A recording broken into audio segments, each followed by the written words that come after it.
Jika teori multiverse benar, dunia kita bukanlah satu-satunya yang ada di luar sana. Menarik sekaligus menakutkan, bukan? Sekarang tidak semua ilmuwan setuju dengan konsep yang mencengangkan ini. Dan jujur saja, ide untuk benar-benar melakukan kontak dengan alam semesta paralel ini terdengar seperti memenangkan lotre saat mengendarai sepeda. Tapi tunggu dulu, karena konsep aneh ini tidak hanya terbatas pada dunia fisik saja. Percaya atau tidak, banyak teori ilmiah yang mendukung keberadaan alam semesta paralel.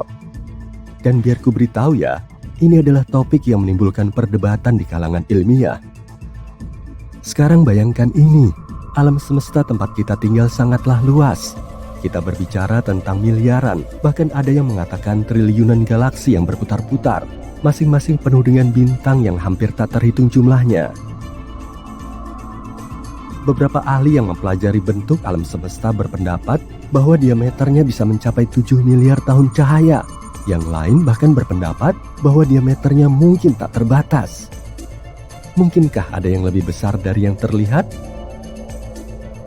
Teori-teori ilmiah yang sesungguhnya sedang mengeksplorasi kemungkinan adanya alam semesta yang ada di samping, di luar, atau bahkan mencerminkan alam semesta lain. Konsep menarik tentang multiverse dan dunia paralel ini seringkali terjalin dengan ide-ide ilmiah lain yang lebih dikenal seperti Big Bang, teori Dawai, dan mekanika kuantum. Agar kita bisa mengetahui apa yang ada di luar sana, kita harus mengandalkan informasi yang kita yakini, bukan? Mari kita putar kembali jam kosmik sekitar 13,7 miliar tahun yang lalu. Segala sesuatu yang bisa kita lihat saat ini dimampatkan ke dalam sebuah singularitas yang sangat kecil. Kemudian, jika teori Big Bang bisa dipercaya, semua meledak dengan sangat dahsyat. Alam semesta mengembang dengan kecepatan yang lebih cepat daripada kecepatan cahaya kemana-mana dalam waktu kurang dari 1 detik. Cara alam semesta meledak telah membuat beberapa peneliti pintar merenungkan keberadaan lebih dari satu alam semesta.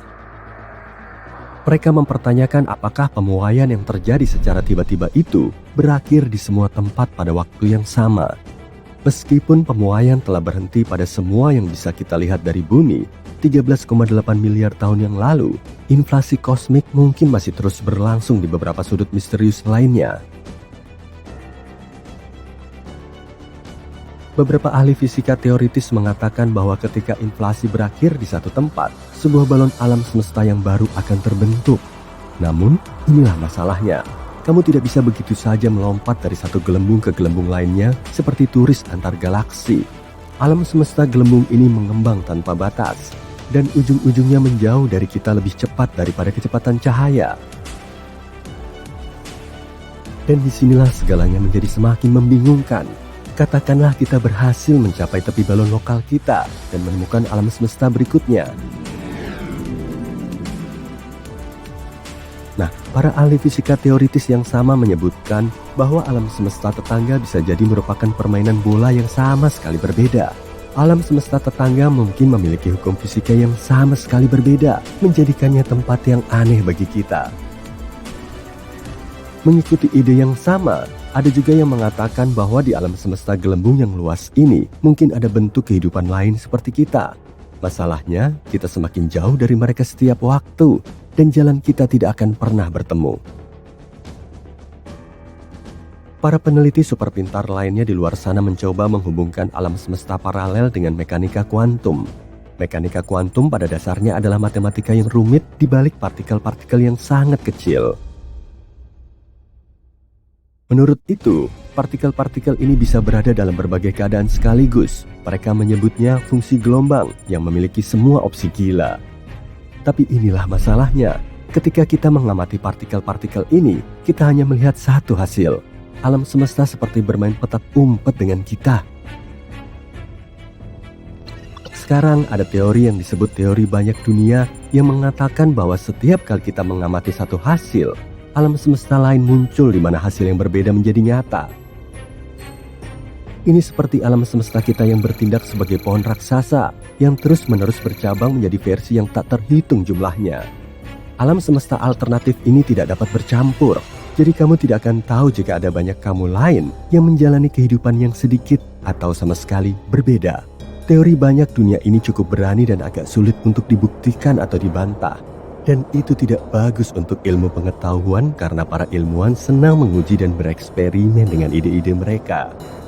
Tetapi jika ada ruang tanpa batas di luar sana, mengapa tidak ada alam semesta tanpa batas juga?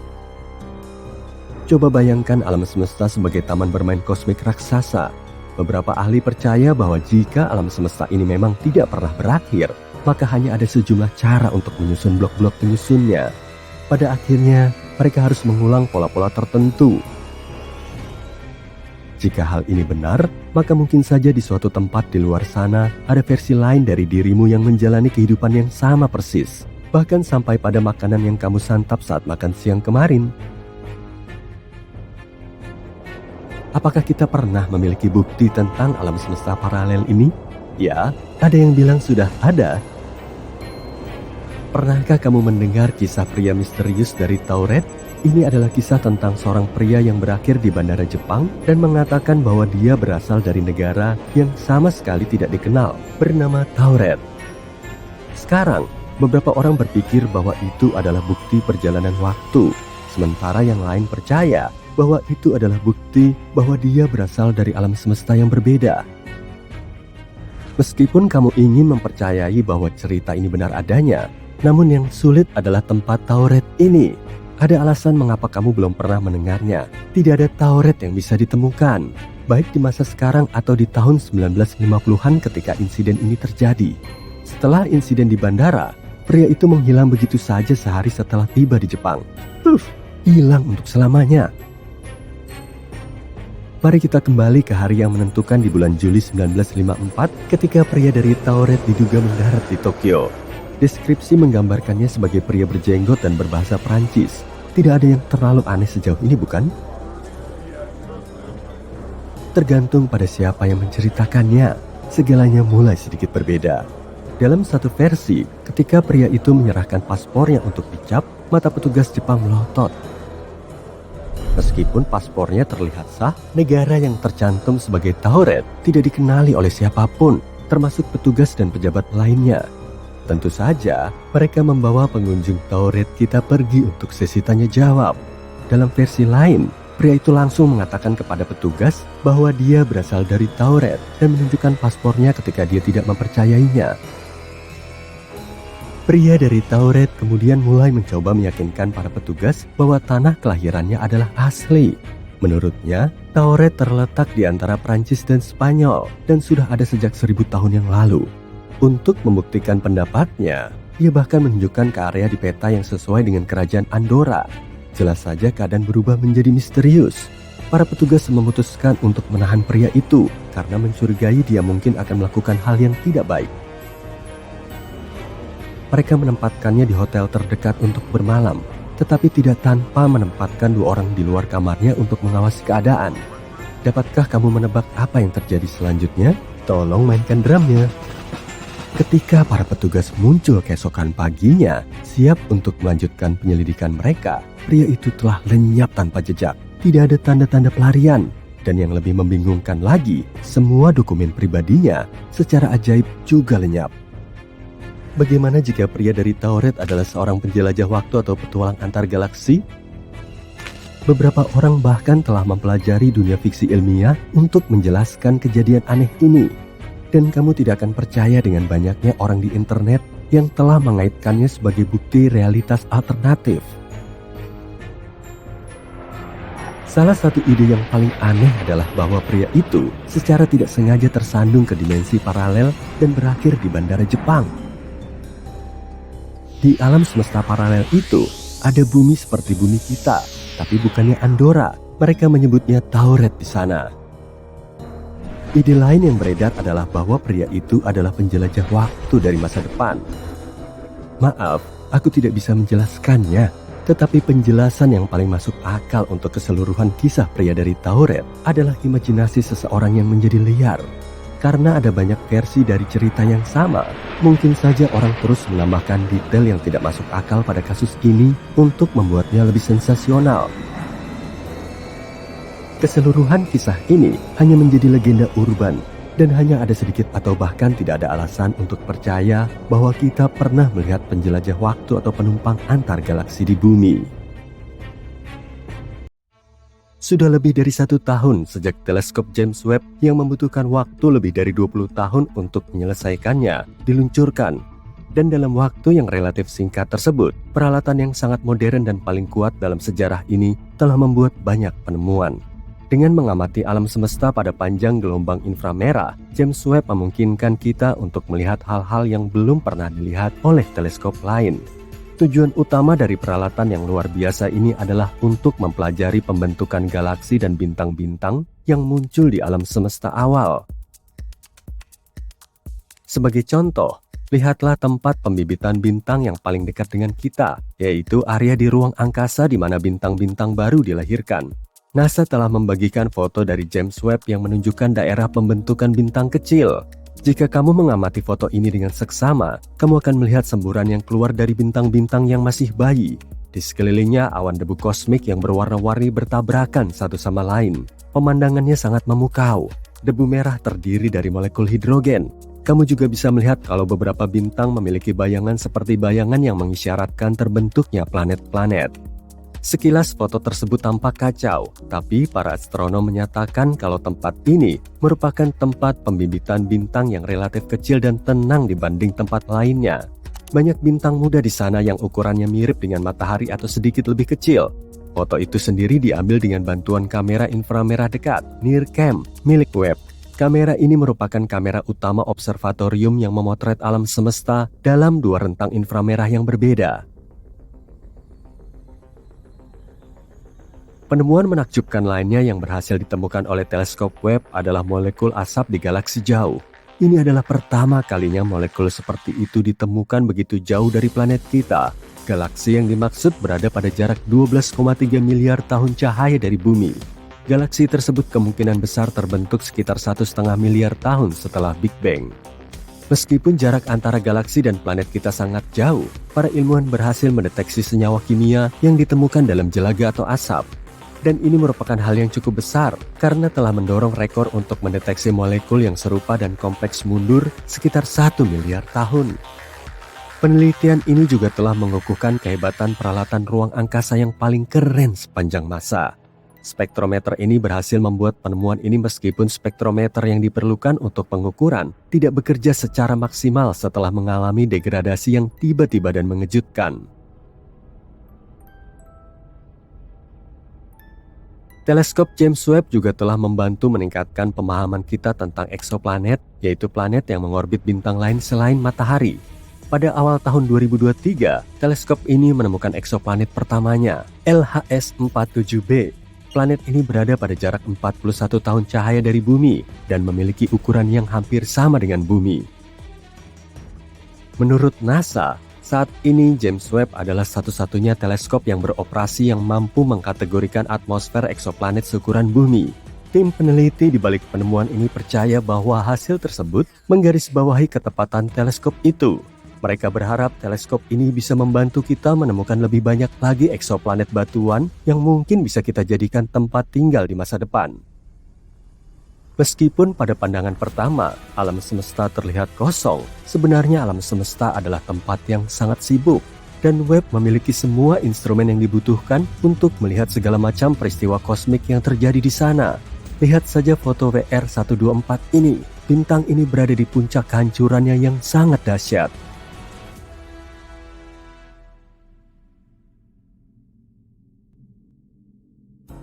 Dalam foto tersebut, bintang akan mengalami supernova. Supernova terjadi ketika sebuah bintang kehabisan bahan bakar dan meledak di akhir siklus hidupnya, melepaskan awan debu dan gas panas ke angkasa.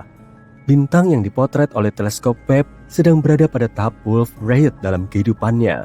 Itu adalah periode ketika bintang meluruhkan lapisan terluarnya sebelum menjadi supernova. Benda menakjubkan berikutnya yang ditemukan oleh James Webb adalah hibrida bintang planet dengan awan yang sangat aneh. Dunia aneh ini, VHS1256b, sebenarnya merupakan katai coklat. Ukurannya lebih besar dari planet, tapi terlalu kecil untuk diklasifikasikan sebagai bintang. Planet ini memancarkan cahaya dan cukup panas. Tapi masanya tidak cukup untuk melebur hidrogen menjadi helium seperti yang dilakukan bintang-bintang besar. Benda-benda angkasa semacam ini sebenarnya tidak berwarna coklat. Benda-benda ini muncul dalam berbagai macam warna, tapi sebagian besar tidak terlihat oleh mata manusia. Yang bisa kita lihat adalah cahaya yang dipancarkannya, dan bagi kita, cahaya itu tampak berwarna oranye gelap atau magenta.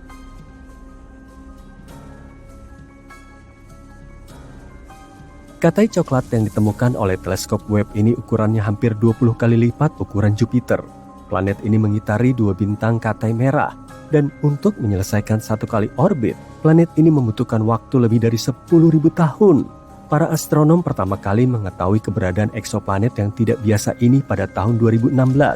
Tapi pada saat itu, mereka tidak mengklasifikasikannya sebagai katai coklat, dan karena itu, mereka tidak bisa menjelaskan cahaya kemerahannya yang membingungkan. Sekarang berkat teleskop James Webb, mereka tahu asal-usul objek tersebut. Kembali lagi ke awan-awan itu, seperti yang diketahui, awan di bumi terbuat dari uap air, tapi yang ada di katai coklat berbeda. Awan di katai coklat tampaknya terbuat dari pasir. Kelihatannya seperti pasir yang bagus dari bumi, tapi sebenarnya bukan. Awan-awan itu terbuat dari partikel-partikel silikat yang sangat kecil. Penemuan terbaru lainnya melibatkan beberapa galaksi besar yang diyakini para ilmuwan lahir tidak lama setelah Big Bang. Galaksi-galaksi itu seharusnya tidak ada di sana dan tidak ada yang menyangka akan menemukannya. Tapi teleskop antariksa James Webb berhasil menemukannya. Galaksi-galaksi ini yang bermassa sebesar Bima Sakti penuh dengan bintang-bintang merah yang sudah matang. Para astronom telah menganalisis cahaya yang datang dari mereka dan memperkirakan usia mereka 5-700 juta tahun setelah Big Bang. Artinya, bintang-bintang itu terbentuk ketika alam semesta kita masih sangat muda, nyaris seperti bayi. Yang paling aneh dari galaksi-galaksi tersebut adalah ukurannya yang luar biasa besar dan usia bintang-bintang yang ada di sana. Data yang diterima teleskop tidak sesuai dengan gagasan yang sudah ada tentang seperti apa alam semesta dan bagaimana alam semesta berevolusi di masa-masa awal pembentukannya. Data yang diterima juga tidak cocok dengan pengamatan yang dilakukan Hubble sebelumnya. Dan di sini, James Webb telah memotret sebuah daerah yang jauh di luar angkasa dengan detail yang belum pernah terjadi sebelumnya. Bagian ruang angkasa ini dikenal sebagai gugus Pandora. Dalam foto ini, kamu bisa melihat 3 gugus galaksi yang sangat besar berkumpul dan membentuk sebuah mega gugus. Gabungan massa gugus-gugus ini bertindak sebagai lensa gravitasi yang kuat. Dan berkat efek pembesaran alami ini, para ilmuwan bisa melihat galaksi-galaksi lain di area tersebut. Para astronom menyatakan bahwa foto terbaru gugus Pandora lebih kuat dan lebih dalam daripada yang pernah mereka lihat. James Webb juga berhasil menemukan ribuan bintang muda yang belum pernah dilihat sebelumnya di nebula Tarantula.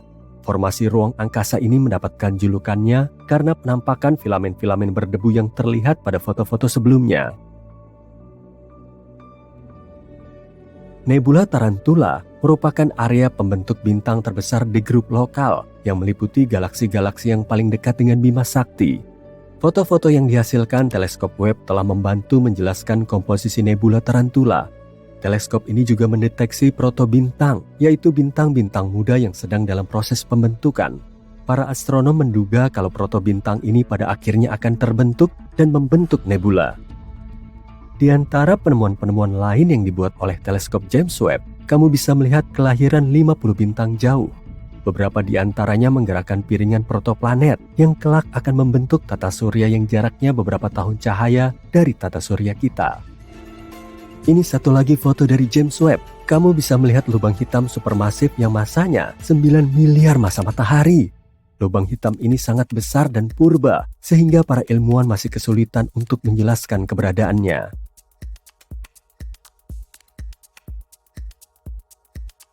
Para astronom juga menemukan cincin debu, batuan, dan gas yang jauh mengandung bahan kimia yang disebut kation metil. Kation ini dikenal sebagai bahan penyusun molekul kehidupan dan merupakan bahan penyusun sebagian besar materi organik di planet kita. James Webb membantu para peneliti melihat badai pasir yang dahsyat di planet yang jaraknya 235 triliun kilometer. Para astronom sangat senang menemukan peti harta karun berisi partikel-partikel pasir kecil yang tak terhitung jumlahnya.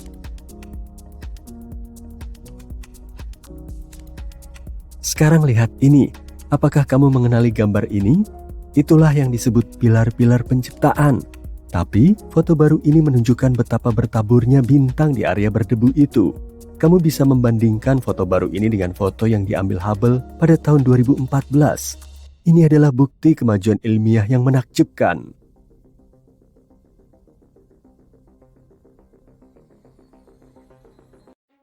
Kamu sedang melihat potret penuh matahari yang terbaik sejauh ini. Untungnya bintang induk kita yang berusia 4,5 miliar tahun itu tidak menggunakan riasan apapun untuk memperbaiki warna kulitnya sebelum pemotretan ini. Dan sekarang kita bisa mempelajari permukaannya dengan sangat detail. Foto ikonik ini diambil pada bulan Maret 2022. NASA ingin mendapatkan pemahaman yang lebih baik tentang perilaku matahari dan dampaknya terhadap kehidupan di bumi dan masa depan teknologi luar angkasa kita, tentu saja. Untuk itu, mereka meluncurkan misi satelit Solar Dynamic Observatory atau SDO pada bulan Februari 2010. Pemotretan legendaris ini terjadi 12 tahun kemudian. Ketika SDO berada di tengah-tengah antara bumi dan matahari, para ilmuwan harus menyusun 25 gambar individu seperti sebuah puzzle. Jadi foto akhirnya mengandung 83 juta piksel. Ya, resolusi ini 10 kali lebih baik daripada layar TV 4K mewahmu. Lihatlah pola seperti kue yang menakjubkan ini. Biasanya permukaan matahari yang terang akan tertutupi oleh cahaya ketika kita mengamati bintang tersebut dari bumi. NASA menjelajahi cahaya di luar jangkauan tampak, sehingga mereka bisa menemukan detil-detil yang tidak tampak dari wajah matahari. Apabila kamu menyesuaikan selfie dengan filter dan efek, kamu bisa mendapatkan potret yang sama sekali berbeda, menonjolkan bagian wajah yang berbeda, bahkan yang kamu tidak ketahui keberadaannya. Prinsip yang sama berlaku di sini. Semua bola plasma ini adalah foto matahari yang sama, yang dipotret pada panjang gelombang elektromagnetik yang berbeda. Bintik-bintik dan pola yang tampak bisa membantu kita memahami peristiwa yang terjadi di dalam kulit matahari dengan lebih baik.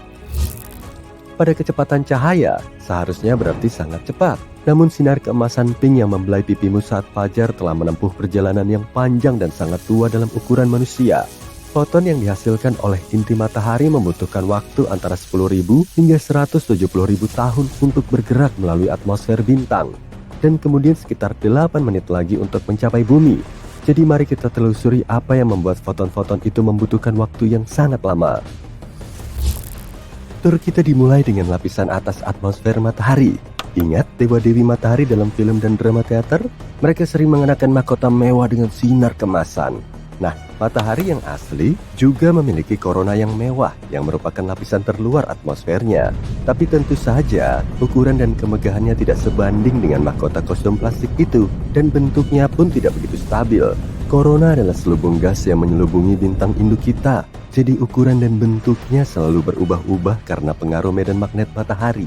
Kamu bisa melihat mahkota ini dengan mata telanjang dari bumi selama gerhana matahari total. Tampak seperti radiasi yang indah dan intens di sekitar piringan matahari yang sepenuhnya terhalang oleh bulan. Korona membentang sejauh 8 juta kilometer di atas permukaan matahari, sedangkan planet biru kita hanya berdiameter 13.000 kilometer. Jadi satu sinar hipotetis dari korona sama dengan deretan sekitar 625.000 planet seukuran bumi. Dan tiba-tiba semua masalahku mulai tampak kecil. Ini fakta menarik lainnya. Korona matahari agak melanggar hukum fisika yang diketahui karena korona matahari lebih panas dari yang seharusnya. Suhunya mencapai 1 juta derajat Celcius, sedangkan permukaan matahari hanya sekitar 5.000 derajat Celcius. Meskipun kata hanya tidak cocok di sini karena masih sangat hangat dalam ukuran manusia. Biasanya suhu cenderung turun ketika kamu bergerak lebih jauh dari sumber panas. Tapi tidak demikian di sini. Para ilmuwan antariksa masih kebingungan menyelidiki misteri ini. Untungnya, pemotretan baru-baru ini memungkinkan kita untuk menjelajahi apa yang terjadi di dalam benda panas yang sangat besar ini tanpa risiko kehilangan pandangan. Sebagai contoh, perhatikan bintik-bintik terang yang indah ini. Bintik-bintik ini menggambarkan suar matahari yang terjadi di bawah lapisan korona. Suar matahari adalah ledakan dahsyat yang terjadi ketika medan magnet saling bertabrakan. Ketika hal itu terjadi, medan magnet berubah bentuk dan dengan cepat menata ulang. Medan itu muncul dari plasma yang sangat bergejolak sehingga peristiwa ini tidak mengherankan bagi cuaca setempat. Siapa sangka kalau matahari memiliki bintik-bintik gelap di kulitnya seperti halnya manusia. Area gelap ini dikenal sebagai lubang korona. Penduduk bumi bisa merasakan dampaknya saat mengamati cahaya aurora yang indah di daerah kutub. Lubang korona terlihat lebih gelap karena plasma di area ini lebih dingin, tidak terlalu padat, dan terbuka secara magnetis. Kondisi ini memungkinkan angin matahari untuk lepas keluar melintasi tata surya dan bukannya bertahan di permukaan matahari. Dan ketika mereka menabrak magnetosfer bumi, aurora muncul dan memukau mata kita. Syukurlah medan lokal mendinginkan angin matahari. Tidak ada yang ingin matanya meleleh, bukan? Nah, jika kita mencari analogi untuk rambut matahari, kandidat terbaiknya adalah tonjolan matahari. Lingkaran plasma terang yang besar ini muncul dari permukaan matahari dan membentang sejauh ribuan kilometer ke angkasa. Umurnya bervariasi dari beberapa hari hingga beberapa bulan. Ini adalah salah satu peristiwa yang paling umum terjadi di wilayah ini. Meskipun penjelasan rinci pertama tentang tonjolan matahari sudah ada sejak abad ke-14, para ilmuwan modern masih meneliti bagaimana dan mengapa tonjolan matahari terbentuk. Menyelam lebih jauh ke dalam, kita menghadapi wilayah transisi. Ketebalan lapisan ini sekitar 100 km, dan cuaca setempat tidak bisa dibayangkan. Temperatur dapat meningkat hingga 500.000 derajat Celcius. Lapisan transisi berada di antara korona dan wilayah terakhir atmosfer matahari yang disebut kromosfer. Ngomong-ngomong, selamat datang di perhentian kita berikutnya. Wilayah kromosfer terkenal dengan misteri ilmiah yang disebut spicule. Ikuti ucapanku, spicule. Itu seru juga. Semburan plasma yang spektakuler seperti rumput ini melesat ke atas dari permukaan matahari dan mencapai kecepatan sekitar 100 km per detik. Seolah-olah mereka melompat di atas trampolin dari permukaan matahari. Setiap spicule bertahan selama beberapa menit di angkasa sebelum jatuh kembali ke atmosfer matahari. Para astronot mengalami kesulitan untuk menjelaskan bagaimana partikel bermuatan magnet bisa lolos dari gravitasi matahari yang sangat besar ketika berada sangat dekat dengannya. Jawaban yang mungkin muncul pada tahun 2017. Sekelompok ilmuwan menemukan bahwa partikel netral memberikan daya apung ekstra kepada partikel bermuatan magnet agar melepaskan diri dari gravitasi matahari untuk sementara waktu. Itu lebih baik daripada penjelasan sepupuku yang mengatakan pikiran bahagia dan debu peri. Ya.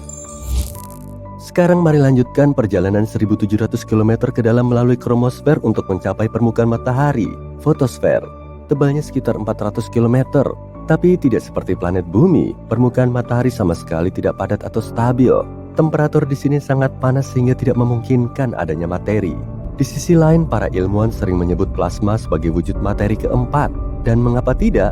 Plasma terbuat dari atom yang terionisasi dan elektron bebas, sehingga pantas disebut materi. Lalu apa masalahnya? Mungkin suatu hari nanti kita akan bertemu dengan peradaban lokal masyarakat plasmoid. Tapi kupikir lebih baik kita melewatkan pelukan hangat mereka. Kau tahu kan? Panas, panas, panas. Bagaimanapun, fotosfer adalah perhentian terakhir kita karena manusia tidak memiliki teknologi untuk menjelajahi matahari lebih dalam. Jadi jika kalian ingin belajar lebih banyak, kalian harus menciptakan pesawat ruang angkasa kalian sendiri. Tapi waktu sangat terbatas. Kalian hanya punya waktu sekitar 7-8 miliar tahun. Setelah itu, matahari akan memudar menurut perkiraan para ilmuwan. Sebenarnya, para ilmuwan yang sama akan pergi duluan. Namun, kamu memiliki pesaing yang serius. Parker Solar Probe milik NASA adalah juara saat ini untuk penyelaman terdalam ke matahari.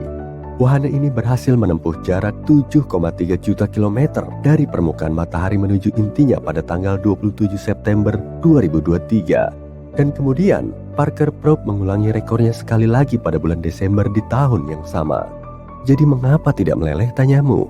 Wahana ini telah dirancang untuk bertahan dalam kondisi yang sangat panas dan fluktuasi suhu.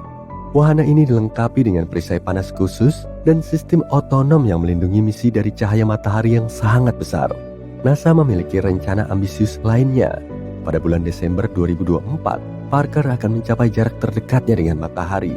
Wahana ini akan melesat lebih cepat dari yang pernah dilakukan oleh benda-benda buatan manusia, yaitu dengan kecepatan 700.000 km per jam. Wahana ini akan berada 6,1 juta kilometer dari permukaan matahari yang panas dan bercahaya. Ini seperti mendarat di sebuah bintang. Para astronom telah membandingkan peristiwa epik yang akan datang ini dengan pendaratan di bulan. Kupikir akan lebih aman jika kita mendarat di malam hari. Ya, kamu benar, itu lelucon lama. Antariksa, perbatasan terakhir. Hamparan luas dan misterius yang telah membuat kita terpesona selama berabad-abad. Tapi meski banyak yang telah kita pelajari, kita juga banyak dibohongi mengenai antariksa. Ayo kita lihat beberapa kebohongan terbesar yang telah disampaikan kepada kita tentang topik ini. Pertama, kita berpikir bahwa antariksa adalah hamparan luas yang belum terjamah. Tapi itu tidak sepenuhnya benar. Kita telah mengotori luar angkasa dengan sampah selama beberapa dekade, mulai dari satelit tua hingga puing-puing roket. Faktanya ada lebih dari 20.000 puing yang mengorbit bumi saat ini, dan semua itu menyebabkan berbagai macam masalah bagi misi luar angkasa di masa depan. Jadi, kalau kamu berencana pergi ke luar angkasa dalam waktu dekat, perhatikan sekitarmu. Kamu tidak tahu sampah apa yang mungkin melayang-layang di sana. Tahukah kamu bahwa matahari sebenarnya tidak berwarna kuning? Warna aslinya hijau. Ya, semacam itu. Para ilmuwan mengukur suhu bintang dari spektrum warna yang dipancarkannya. Bintang yang lebih dingin tampak berwarna merah, sedangkan bintang yang paling panas tampak biru. Matahari memancarkan sebagian besar energinya pada panjang gelombang yang mendekati hijau. Tapi, karena matahari juga memancarkan panjang gelombang lain, semua warna itu bercampur jadi satu, dan mata kita melihatnya sebagai warna putih. Namun dari bumi, matahari tampak berwarna kuning karena atmosfer kita sangat baik dalam menyebarkan cahaya biru. Kalau bintang kita berwarna kuning, bumi akan membeku dan kita semua akan menjadi beruang kutub. Ditambah lagi matahari tidak benar-benar terbakar. Matahari adalah bola gas besar yang sebagian besar terdiri dari hidrogen dan helium, dan beroperasi seperti reaktor nuklir raksasa yang terus-menerus melebur atom-atom hidrogen untuk menghasilkan helium di dalam intinya. Proses ini melepaskan energi yang sangat besar, dan itulah sebabnya matahari sangat panas.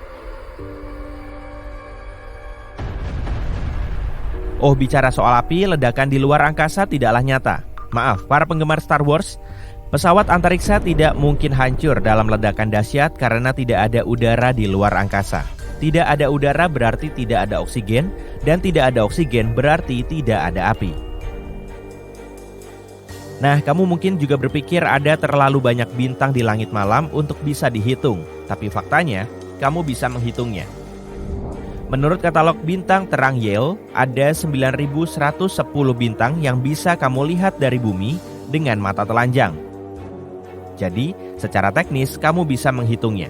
Tapi aku tidak akan terkejut kalau kamu salah hitung. Dan kalau kamu khawatir terbang melintasi sabuk asteroid, jangan takut. Meski memiliki triliunan batuan antariksa yang ukurannya berkisar dari debu antariksa hingga 1/4 ukuran bulan, semuanya tersebar.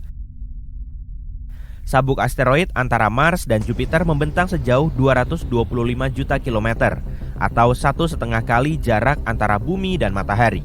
Hal ini membuat jarak antar batuan antariksa terpisah ribuan kilometer, sehingga hampir tidak mungkin bagi wahana antariksa untuk menabraknya.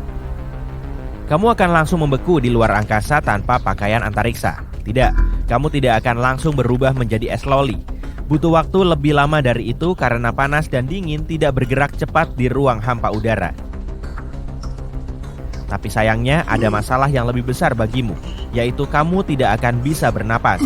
Hanya dalam waktu 15 detik, otak tidak akan mendapat cukup oksigen dari darah dan kamu akan pingsan. Kemudian, hanya dalam waktu 2 menit, seluruh organ tubuh akan berhenti bekerja. Jadi singkatnya, kalau kamu menjadi astronot tanpa pakaian antariksa, kamu akan segera tamat. Tahukah kamu bahwa antariksa tidak memiliki suhu sama sekali? Itu karena suhu ditentukan oleh kecepatan partikel bergerak dan jumlah energi yang dimilikinya. Dalam ruang hampa udara total, tidak ada partikel yang bergerak, sehingga tidak memiliki suhu. Tentu saja beberapa bagian ruang angkasa sangat panas, seperti area di sekitar bintang, tapi semakin jauh dari bintang, jarak partikel semakin jauh, sehingga area tersebut menjadi sangat dingin. Nomor 9 adalah bentuk planet kita. Tidak, bentuknya tidak datar, tapi juga tidak bulat sempurna. Ya, bentuknya menggembung di khatulistiwa karena planet kita berputar dengan sangat cepat. Bumi seperti melakukan tarian kecilnya sendiri. Dan karena tonjolan ini meluncurkan pesawat ruang angkasa dari khatulistiwa jauh lebih mudah daripada dari kutub. Nah, terkait suara di luar angkasa, ini agak sedikit rumit. Mungkin kamu berpikir tidak ada yang bisa mendengar teriakanmu, tapi itu tidak sepenuhnya tepat. Masalahnya, suara membutuhkan sesuatu untuk merambat, seperti udara atau air. Di luar angkasa, segala sesuatunya sangat tersebar. Jadi, semua pertempuran luar angkasa yang epik dan ledakan galaksi sepenuhnya tidak terdengar. Tapi ada beberapa tempat di antariksa yang memiliki cukup banyak partikel untuk dilalui oleh suara. Sebagai contoh, kamu bisa mendengar lubang hitam di pusat gugus galaksi Perseus. Mitos lainnya adalah tentang gravitasi nol. Itu tidak ada sama sekali. Masih ada gravitasi di sekitar stasiun luar angkasa internasional, sekitar 90% dari apa yang kita rasakan di bumi. Tapi, para astronot bisa melayang-layang karena pada dasarnya mereka jatuh bebas di sekitar bumi. Dan jujur saja, perjalanan luar angkasa versi Hollywood tidak sesuai dengan kenyataan. Memang orbit itu ada, tapi ketinggian yang berbeda berarti kecepatan yang berbeda. Jadi berpindah dari satu orbit ke orbit lain bukanlah hal yang mudah. Kamu tidak bisa sekedar mendorong diri ke satu arah dan berharap yang terbaik. Kamu harus memperhitungkan kecepatan orbit. Hal ini mengingatkanku pada film Gravity tahun 2013 dan bagaimana Sandra Bullock mencoba bertahan hidup di luar angkasa. Hollywood benar-benar memperkeruh suasana dengan mitos-mitos ini. Tapi sekali lagi, siapa yang bisa menyalahkan mereka? Pada tahun 1976, wahana antariksa Viking 1 milik NASA mengambil foto formasi batuan aneh di Mars yang mirip seperti wajah. Beberapa orang mengatakan kalau itu adalah bukti adanya kehidupan ekstraterestrial di planet merah. Tapi NASA memiliki pandangan berbeda. Menurut badan antariksa tersebut, wajah itu tidak lebih dari sekumpulan batu yang bertumpuk sedemikian rupa sehingga bayangan yang dihasilkannya menciptakan ilusi fitur wajah. Ternyata, itu hanyalah bukit biasa yang terlalu banyak dipuji karena terlihat fotogenik. Tata surya diam di tempat, ini bohong. Tata surya melesat melintasi antariksa dengan kecepatan 225 km per detik, yang berarti ia melesat melintasi kosmos lebih cepat daripada seekor cheetah yang sedang mengejar mangsanya. Butuh 230 juta tahun bagi tata surya untuk menyelesaikan satu kali orbit mengelilingi Bima Sakti. Untung saja ia tidak kena tilang karena dendanya pasti sangat besar. Tanpa matahari, planet-planet akan menjadi sangat dingin. Kita bicara suhu serendah minus 270 derajat Celcius. Tapi dengan adanya matahari, planet-planet bisa memiliki suhu yang lebih layak huni. Tentu saja tidak semua planet diciptakan sama. Merkurius misalnya adalah yang paling dekat dengan matahari. Venus di sisi lain terletak lebih jauh, tapi entah bagaimana suhunya bisa lebih panas dari Merkurius. Jarak dari matahari bukan satu-satunya faktor yang mempengaruhi suhu planet. Hal-hal lain seperti ukuran dan reflektivitas planet juga turut berperan. Jadi pernyataan bahwa Merkurius adalah planet terpanas di tata surya tidaklah benar. Tidak. Hanya karena planet ini berada paling dekat dengan matahari, bukan berarti ia yang terpanas. Meskipun kita telah tertipu dalam beberapa hal, itu tidak membuat antariksa menjadi kurang menakjubkan. Antariksa masih menjadi bagian yang sangat luas, indah dan sangat mempesona di alam semesta, dan masih banyak yang belum kita temukan. Siapa tahu suatu hari nanti kita akan menemukan makhluk hijau di luar sana, atau mungkin kita akan menemukan sesuatu yang lebih luar biasa. Sampai saat itu tiba, kita harus terus bermimpi dan menjelajah. Demikianlah 14 hal yang ada dalam daftar kami. Apa kamu punya mitos luar angkasa lain untuk dibantah?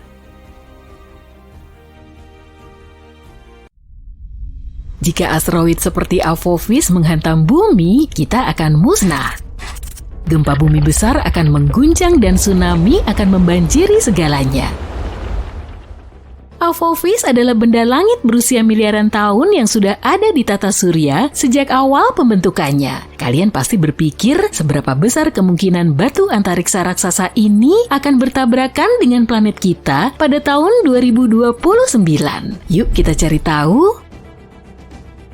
Apophis adalah asteroid besar yang ditemukan pada tahun 2004 oleh Observatorium Nasional Kitt Peak di Arizona. Sejak saat itu, asteroid ini dengan bangga menyandang predikat sebagai salah satu asteroid paling berbahaya yang pernah ditemukan. Lebarnya sekitar 335 meter, ukurannya sedikit lebih besar dari gedung Empire State dan Menara Eiffel. Saking menakutkannya, asteroid ini diberi nama Apophis seperti makhluk abadi dalam mitologi Mesir yang dianggap membawa kegelapan dan kehancuran abadi di bumi. Pada tahun 2021, para peneliti memiliki kesempatan sekali seumur hidup untuk mempelajari batu melayang ini ketika melintas di dekat planet kita. Nanti kita akan membahasnya lagi ya. Nah, beberapa ilmuwan mengatakan ada kemungkinan 2,7% Apophis akan menabrak bumi pada Jumat 13 April 2029. Efek Yarkovsky menjadi penyebabnya karena bisa sedikit mendorong batu antariksa ini ke arah bumi. Efek ini berasal dari pancaran foton termal yang tidak merata oleh benda langit yang berputar yang menyebabkan adanya gaya yang diberikan padanya di luar angkasa. Foton yang dipancarkan ini memiliki momentum dan memainkan peran penting dalam membentuk dinamika benda tersebut. Asteroid memiliki dua sisi, gelap dan terang, seperti halnya bulan. Sisi terang menghadap matahari dan lebih hangat daripada sisi gelap, tapi benda ini juga berputar sehingga sisi-sisinya terus berubah arah dan suhu. Perubahan ini bisa merugikan karena sedikit mendorong Apophis ke arah bumi. Sayangnya tidak ada yang tahu bagaimana efek Yarkovsky akan memengaruhi lintasan asteroid ini. Di sisi lain, saat asteroid ini terakhir melintasi bumi pada tahun 2021, para astronom menggunakan radar untuk mengukur lintasannya secara akurat dan dengan yakin menyimpulkan Apophis akan melintasi bumi dengan aman pada tahun 2029 dengan jarak sekitar 32.000 km dan tidak akan mengganggu kita lagi setidaknya selama 100 tahun. Umumnya, setiap 80.000 tahun, planet kita dihantam bintang jatuh yang memiliki dimensi serupa dengan Apophis. Terakhir kali kita dihantam meteor yang ukurannya sedikit lebih kecil adalah pada tahun 2013.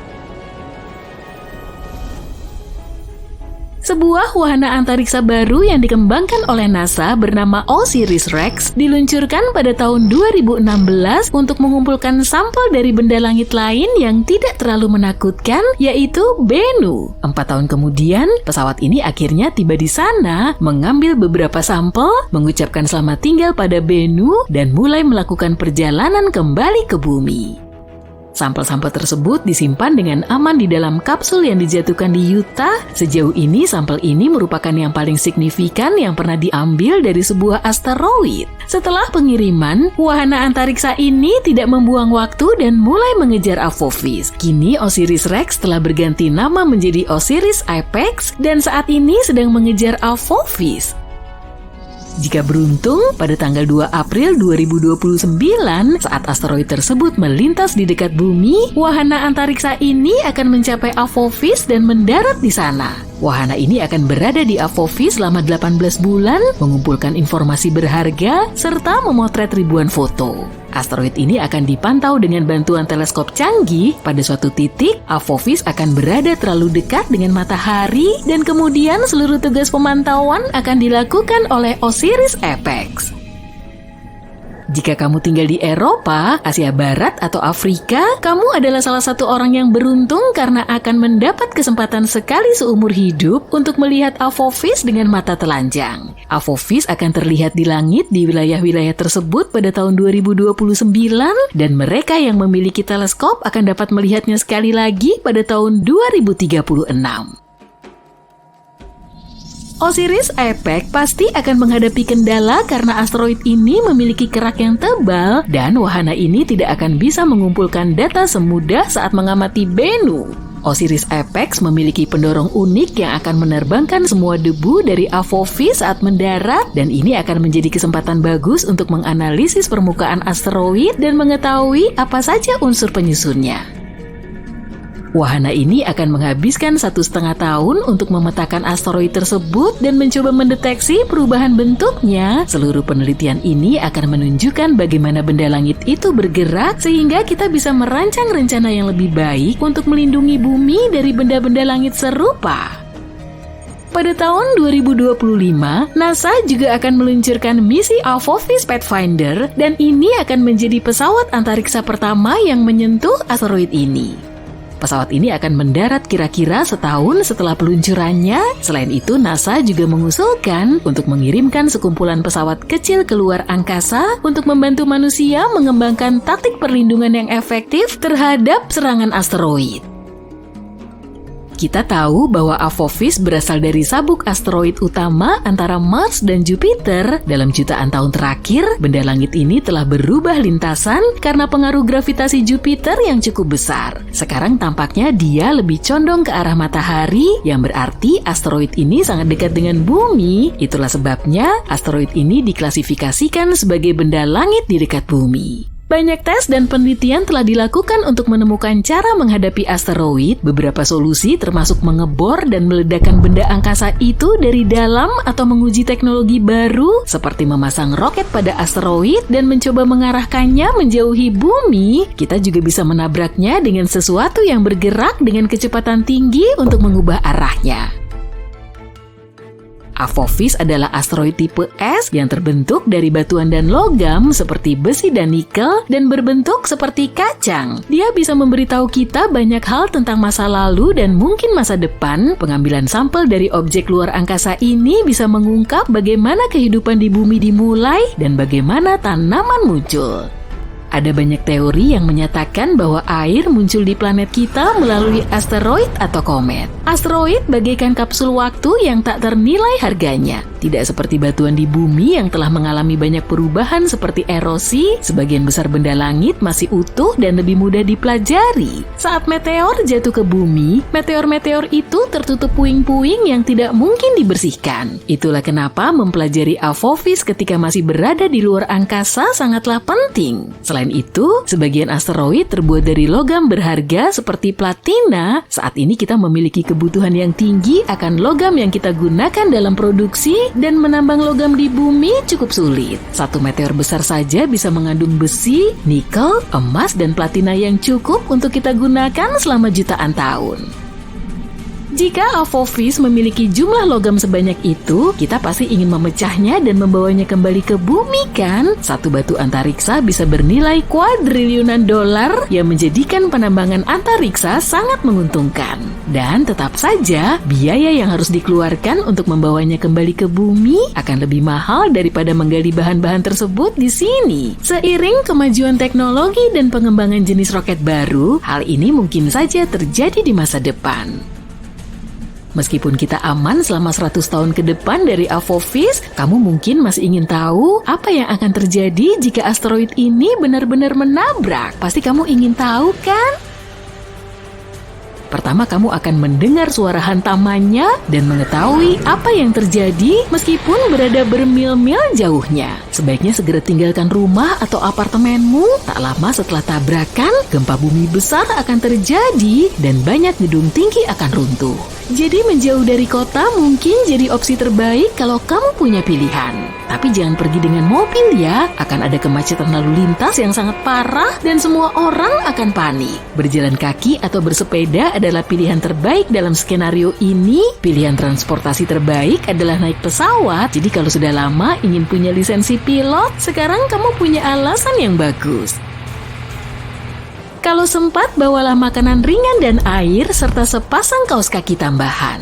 Tinggal di tepi laut atau samudra memang menyenangkan, tapi dalam skenario ini, itu adalah tempat terburuk karena gelombang tsunami raksasa akan menghantam garis pantai setelah terjadi tabrakan.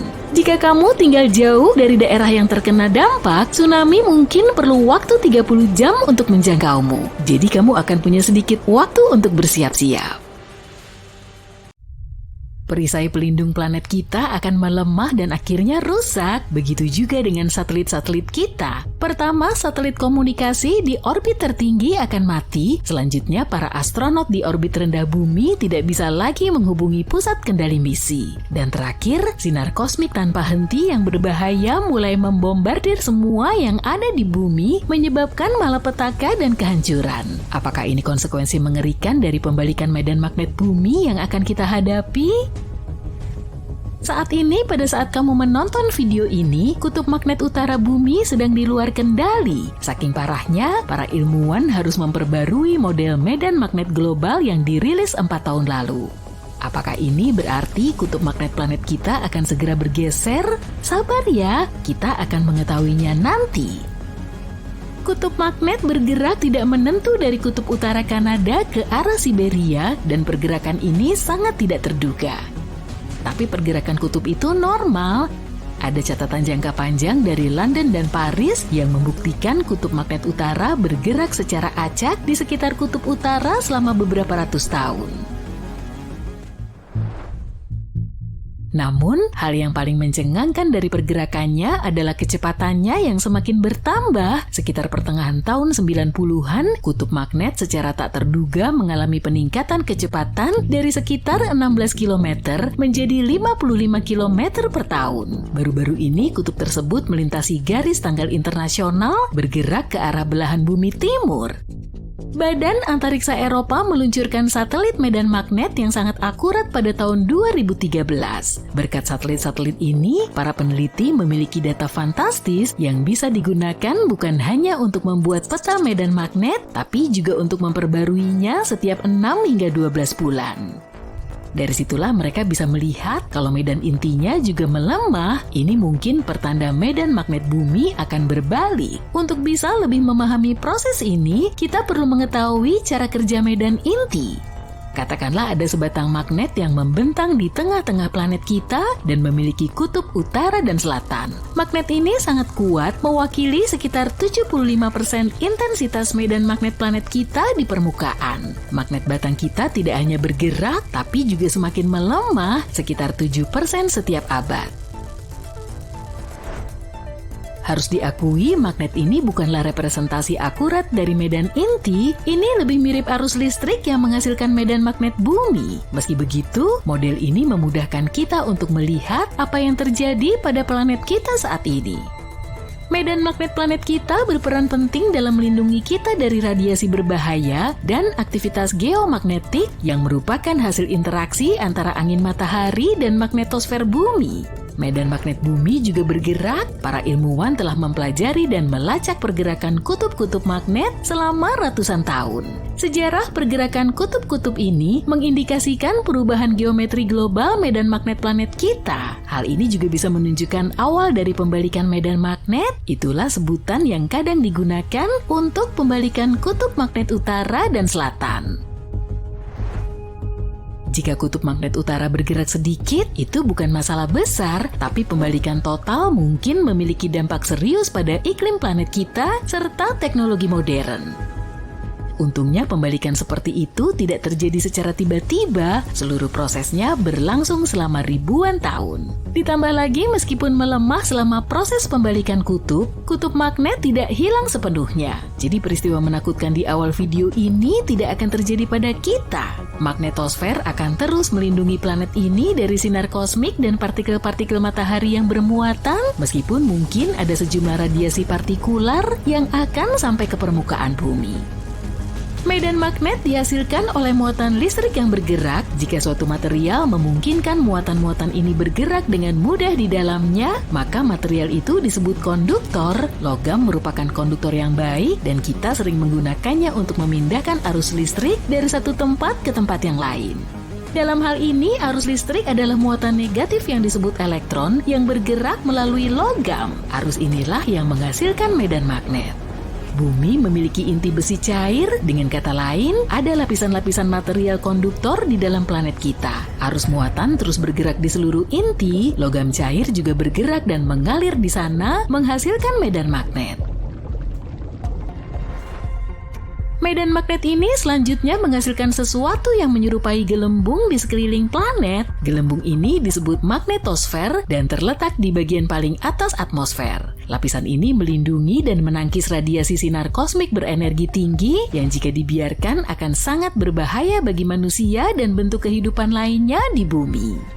Magnetosfer juga berinteraksi dengan ionosfer, yaitu lapisan atmosfer planet kita yang mengandung banyak ion dan elektron bebas serta mampu memantulkan gelombang radio. Interaksi antara kedua lapisan ini dan angin matahari yang termagnetisasi, inilah yang oleh para ilmuwan disebut sebagai cuaca antariksa. Angin matahari biasanya tidak terlalu kuat dan tidak ada cuaca antariksa sama sekali. Tapi terkadang matahari melepaskan awan gas termagnetisasi raksasa yang bisa melesat dengan kecepatan luar biasa yang disebut lontaran massa corona atau CME. Awan ini dilontarkan dari matahari selama beberapa jam. CME biasanya tampak seperti tali raksasa yang terpilin dan bisa terjadi secara spontan. Frekuensinya bervariasi sesuai dengan siklus matahari yang berlangsung selama 11 tahun. Sebagai contoh, saat kondisi solar minimum, kamu bisa mengamati satu lontaran per hari. Ketika matahari berada pada fase paling aktif, mungkin ada 3 CME per hari.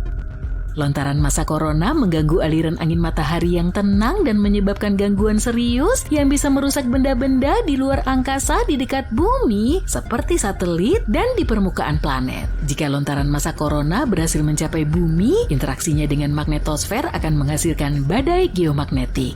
Badai tersebut dapat memicu aurora yang terjadi ketika aliran partikel berenergi menghantam atmosfer dan berpendar. Lalu ada juga suar matahari yang terbentuk lebih cepat dan dengan energi yang lebih besar daripada lontaran massa corona. Suar matahari seringkali terjadi segera setelah lontaran massa corona. Letusan gunung berapi yang paling kuat pun sangat lemah jika dibandingkan suar matahari yang melepaskan energi 10 juta kali lebih besar. Dalam beberapa menit, satu suar matahari dapat melepaskan miliaran ton partikel bermuatan. Suar matahari juga sangat panas dengan suhu mencapai beberapa juta derajat Fahrenheit. Para astronom meyakini semburan radiasi matahari seperti itu terjadi ketika medan magnet matahari terpelintir di beberapa area. Pada satu momen, semua energi yang tertahan dilepaskan. Bintang ini memancarkan cahaya dan partikel, sebagian besar berupa elektron dan proton. Sebagian suar matahari berlangsung dalam hitungan menit, tapi ada juga yang berlangsung berjam-jam. Badai matahari yang kuat berpotensi menyebabkan pemadaman listrik global di bumi. Jika tidak ada magnetosfer bumi, efek aktivitas matahari akan jauh lebih dahsyat. Untungnya magnetosfer menangkis sebagian besar materi matahari yang meluncur ke arah planet kita dengan kecepatan lebih dari 1,6 juta kilometer per jam. Tapi meski demikian, selama peristiwa cuaca antariksa, ada banyak radiasi berbahaya di dekat bumi. Radiasi ini berpotensi membahayakan astronot dan pesawat antariksa. Selain itu, cuaca antariksa dapat merusak sistem konduksi besar seperti jaringan pipa dan jaringan listrik karena membebaninya dengan arus listrik yang berlebih. Para ilmuwan secara teratur memetakan dan melacak keseluruhan orientasi serta bentuk medan magnet planet kita. Untuk melakukannya, mereka menggunakan pengukuran lokal terhadap orientasi dan besaran medan. Itulah sebabnya mereka bisa menyimpulkan bahwa lokasi kutub magnet utara telah bergeser hampir sejauh 965 km sejak pengukuran pertama kali yang dilakukan pada tahun 1831. Medan magnet planet kita berbalik arah dalam skala waktu yang bervariasi antara 100.000 hingga 1 juta tahun. Kita bisa tahu seberapa sering hal itu terjadi dengan melihat batuan vulkanik di dasar laut. Batuan-batuan tersebut merekam orientasi dan kekuatan medan magnet bumi pada saat pembentukannya. Jadi penanggalan batuan-batuan tersebut memberi kita gambaran bagus tentang evolusi medan magnet planet kita seiring waktu.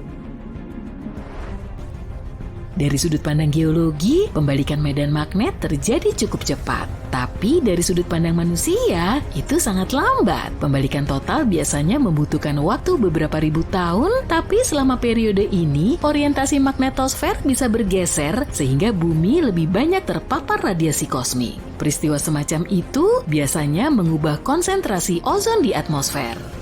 Meski begitu, para ilmuwan tidak bisa memastikan kapan pembalikan medan magnet berikutnya akan terjadi. Namun, mereka terus memetakan dan melacak pergerakan kutub utara magnetik planet kita.